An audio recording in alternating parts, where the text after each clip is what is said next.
In today's in-depth segment, the conversation builds on what was talked about yesterday, that our youth are being raised in a different environment. Dee Crawford looks into the statistics with Youngstown School Superintendent Justin Jennings. Again, continue my conversation with Superintendent Jennings. You've touched on several points now that leads into, I think, several areas that the community may not fully be aware of, and that's the number of our youth that are being raised in home structures totally different from mother, father. Absolutely. I mean, I think the number is almost over 35% of our students live with a non-custodial parent. So that's a grandparent or even foster care.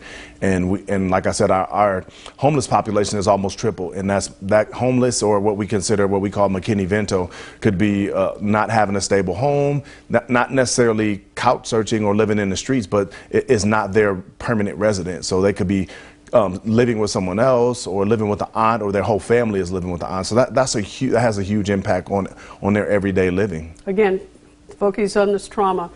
Percentage of the student population now that is below the poverty guidelines.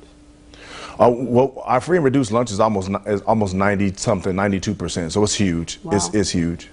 And again, speaking to the traumatic experiences some of our youth, and you mentioned that individuals incarceration or formerly incarcerated, do you have any idea of the number of your students today who have actually been or seen or a part of the violence, where they've seen an actual relative in a violent death or shooting residence? Have the students brought that to the table? Not necessarily, but we see some of those things that are happening in the street manifest in our building, and that's huge. A couple months ago, we lost a student who was just down at the park playing, and he was shot right at the park, and he passed away right in front of his house. So it's definitely something that's been impactful, and our students know and they understand what's going on.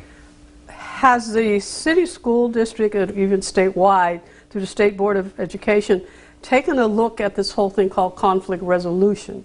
Is there something that could be a part of engaging with our students for further introducing communications in a way of resolving conflict without resorting to violence? Right. So we've started to work through doing restorative practice or restorative justice. It depends on what circle you're in, and basically working through the conflict resolution. But it's more peer-based, but also based with adults as well.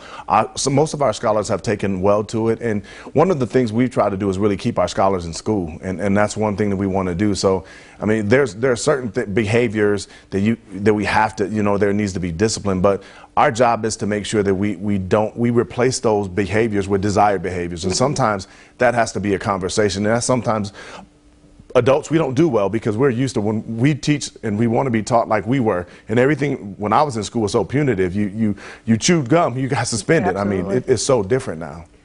But again, you're spending a lot of time, both as a superintendent and as a staffing, addressing issues other than quote unquote classroom learning. How's that affecting our graduation rates?